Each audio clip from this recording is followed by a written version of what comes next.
Sir नायक sir एक बड़ा अहम सवाल था कि क्योंकि मैं कोर्ट में जो मामला चल रहा है उस पर नहीं आऊंगा, लेकिन जवान जवान की जो असम राइफल के जवान है वो लगातार ये कह रहे थे कि साहब से पूछिए कि क्या समस्याएं हैं उनको उनकी जिन्हें वो फेस कर रहे हैं इस वक्त।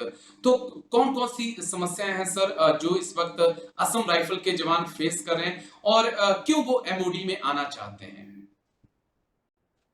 ये एक्चुअल में समस्या यही है। देखिए, जो कार्य कर रहा है, हमें जो है सरकार से जो हमने मीटिंग वगैरह भी किए थे, करीब 35 मीटिंग किया था। जी। जो एक्चुअल में देखिए, मैं थोड़ा बैक में जाता हूँ। मैं 2002 में रिटायर हुआ था असम राइफल से, ओके सर। 28 ईयर सर्विस करके। तो जो उसके बाद जो है 2009 में हमारे एक केरल के एक सुधार में इधर आके मेरे को रिक्वेस्ट करता है, सर आपने नियम वगैरह पढ़ा हुआ है तो असम राइफल का जो बेनिफिट है देखिए। जी। उसके अनुसार जो है मैंने कैंटीन के लिए मैंने आरटीए के द्वारा करस्पॉन्डेंस किया, आर्मी चीफ को चिट्ठी वगैरह लिखा।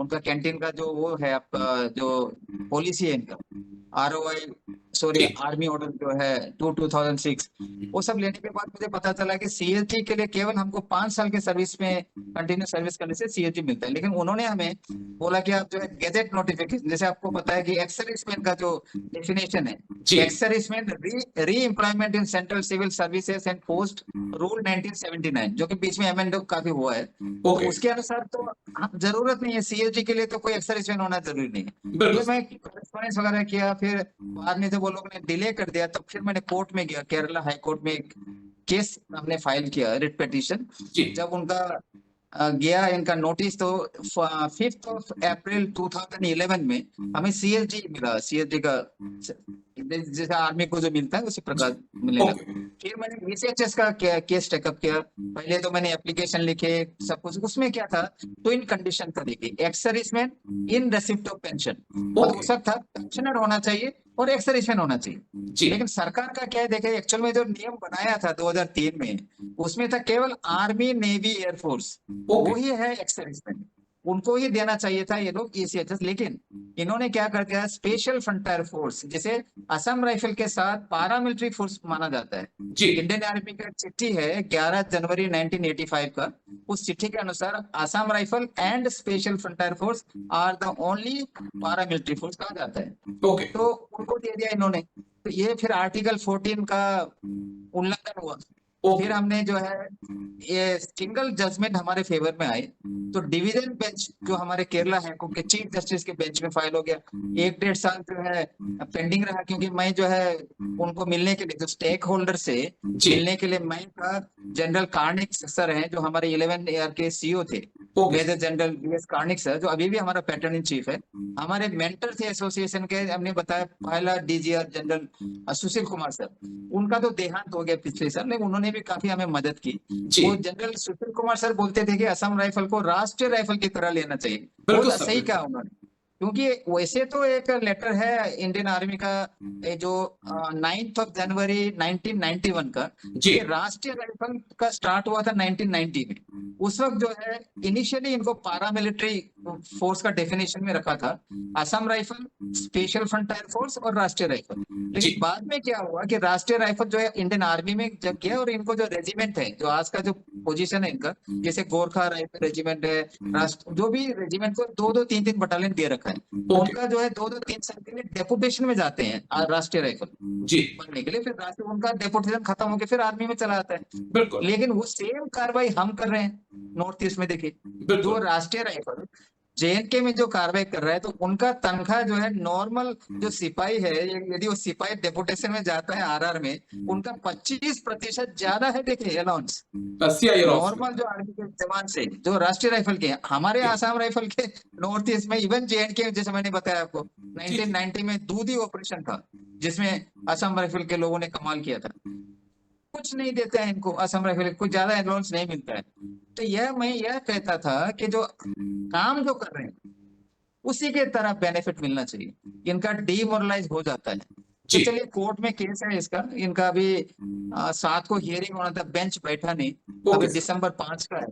तो कोर्ट पे हम प्रॉपर जाएंगे, और हमें पूरा मतलब यकीन है, जो हम काम कर रहे हैं उनका हमको तनख्वाह और बेनिफिट चाहिए। मिलना यदि चाहिए। आप हमें पुलिस बना रहे हैं, जैसे पुलिस में एक्चुअल में है ही नहीं, हम देखिए जी। केवल जो सीपीओ भी रूल इन्होंने अमेंड करके हमें 1985 में पुलिस में रखा था, सीपीओ करके।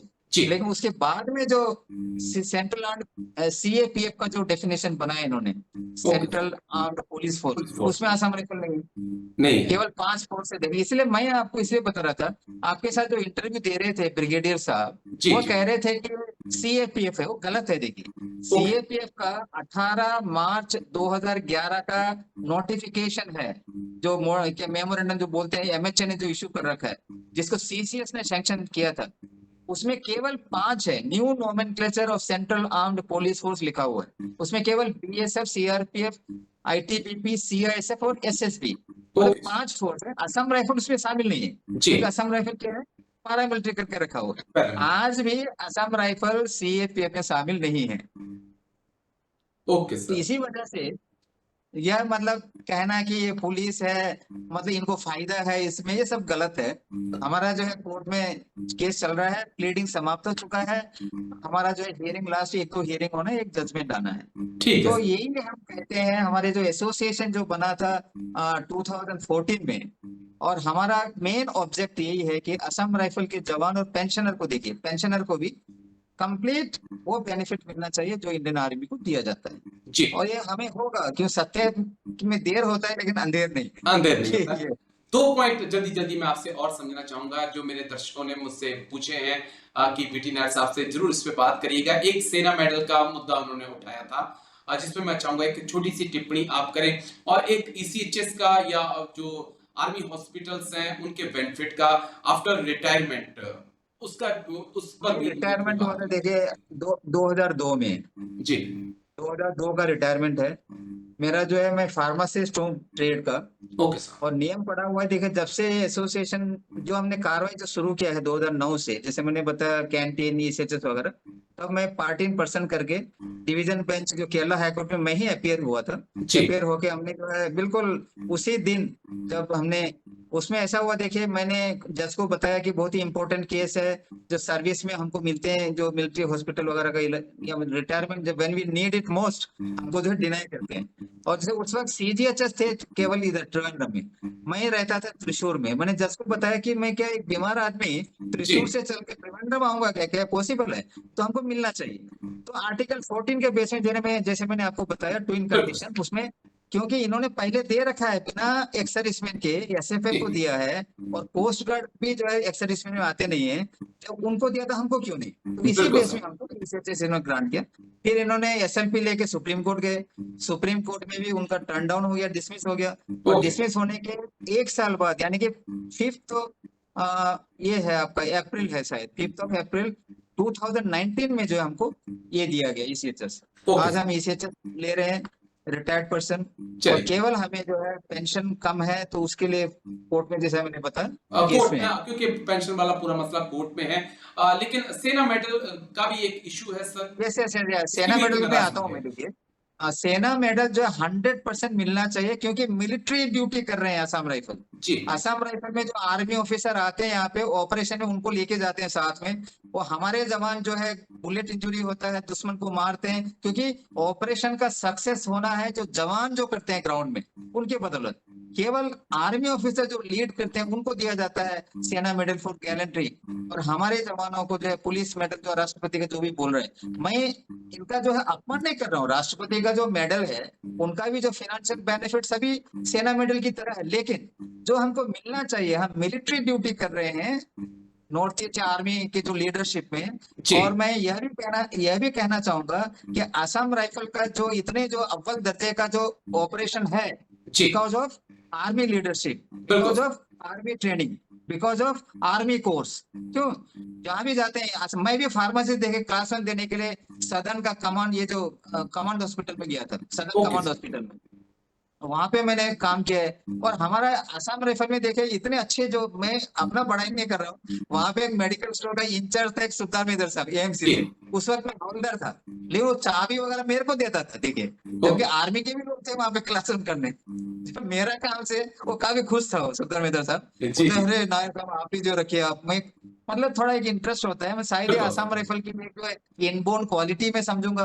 कोई वेपन ट्रेनिंग करने जाते हैं आर्मी में, बड़ा अच्छा रिजल्ट लेके आता है। जी नर्सिंग असिस्टेंट जाते हैं, बड़ा अच्छा रिजल्ट लेके आता है। वायरलेस ऑपरेटर जीडी के जवान देखिए, पीटी कोर्स, ड्रिल कोर्स, पूरे आर्मी में जाते हैं और इतना बिल्कुल अच्छा रिजल्ट लेके आता है। तो यह सब हुआ है बिकॉज ऑफ आर्मी ट्रेनिंग है, इसमें कोई दो राय नहीं है।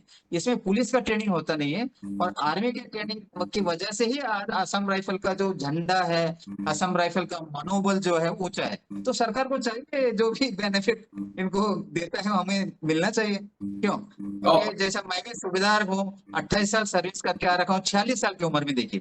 जी जबकि आर्मी का सुपरवाइजर मैंने देखा कि 52 साल में रिटायर होते। मैं तो बिल्कुल 4 साल पहले रिटायर हुआ, क्योंकि पॉसिबल नहीं है। देखिए 60 साल तक बोलते हैं कि आप सर्विस कर सकते हैं फील्ड एरिया में, शुरू से अंत तक। जी ये पॉइंट आता है, ये पॉइंट आता है सर, बड़ा इंटरेस्टिंग पॉइंट है। तमाम कहते हैं कि अब तो इंडियन आर्मी में अग्निवीर स्कीम आ गई है, असम राइफल में जाइए 60 साल तक नौकरी करिए। अरे वही है ना, 60 साल तक केवल थ्योरी में है, 60 साल तक नौकरी करता कोई नहीं देखिए।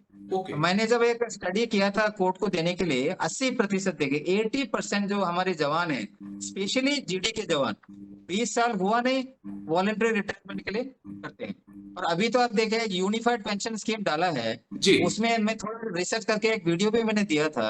एक 20 साल या 25 साल में एक जवान आएंगे पेंशन, उनका पेंशन लेने के लिए 60 साल उम्र तक वेट करना पड़ेगा। क्या ये पॉसिबल है? देखिए, पेंशन इसलिए आता है कि उनको पेंशन आने के अगले महीने से जो उसको तनख्वाह पेंशन मिले, जी क्योंकि घर का जो सैलरी तो बंद हो गया, उनको अभी इंतजार करना पड़ेगा 60 साल तक, जैसे सिविलियन को कर रखा है।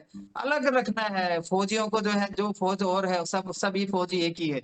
मैं ये इनको भी बोलता हूँ, सीएपीएफ के जो वो भी फौजी है देखिए, वो भी बॉर्डर में, बीएसएफ और जैसे जो बॉर्डर में काम कर रहे हैं, लगभग आर्मी की तरह ड्यूटी उनका भी है। बिल्कुल अगर उनके जो जवान है उसको अगर पेंशन ना दिया जाए, और ये जो भी अपना बनाते रहे हैं यूनिफाइड है न्यू पेंशन स्कीम, जब तक उस जवान को काम करने का के तौर पे अगर उनको कोई तनख्वाह पेंशन नहीं देता है, तनख्वाह नहीं देता है, जी अलाउंस नहीं देता है, तो गलत है। तो उसके ऊपर सरकार को जो है विचार विमर्श करना पड़ेगा। जी, जी, जी, जी। लेकिन चलिए आप आए और छोटी-सी मुलाकात हुई, लेकिन बहुत कुछ आज आपसे सीखने को मिला है।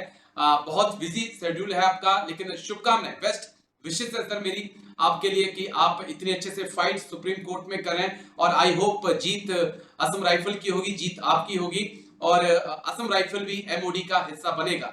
आपने इतना कीमती समय दिया सर, इसके लिए बहुत-बहुत शुक्रिया सर। बहुत-बहुत शुक्रिया VT Nair sir. Thank you. Thank you. जय हिंद सर। Thank you sir.